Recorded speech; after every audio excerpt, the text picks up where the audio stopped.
Alright mga bossing, dahil nga po sa napaka-impresibong panalo ng ating kababayan na si Miel Fajardo kontra sa Argentinian prospect na si Tobias Reyes, kung saan 4 na beses humandusay sa lona itong si Reyes sa kanyang balwarte sa Argentina. Para nga po sa mga hindi pa nakakaalam mga bossing, ay meron pang isang Argentinian prospect na nakasalpukan itong si Fajardo at yan ay walang iba kundi si Agustin Mauro Gauto.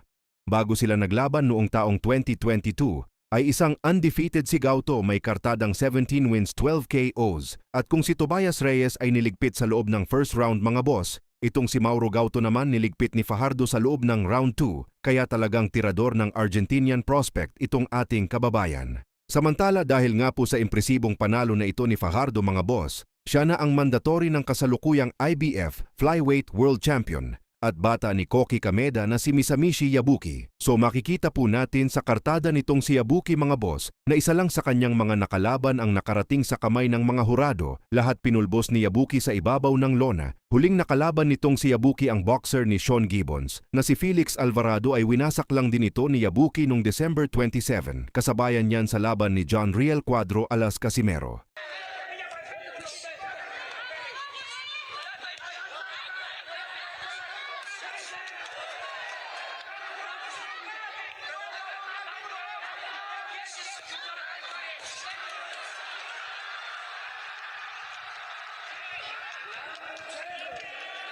Kaya kung gusto maagaw ni Miel Fajardo ang senturon ni Misamichi Yabuki, ay dapat 200% ang kondisyon ni Fajardo bago siya umakyat sa ring mga boss dahil napakadelikadong kalaban itong si Yabuki. At bukod po dyan kapag natuloy ang salpukan na yan, ang magiging A-side dyan mga boss ay si Yabuki dahil hawak ito ni Kameda.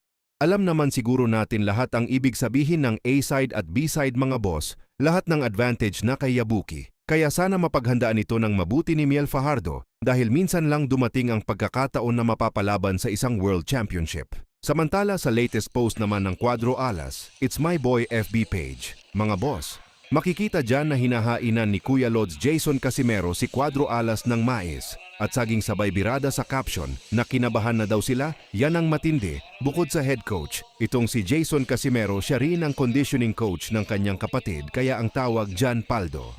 So mukhang kondisyon na si Casimero mga boss at mukhang kuhang-kuha niya na ang timbang sa super bantamweight. Kaya abangan na lang natin ang announcement para sa schedule ng kanilang laban ni Luis Neri.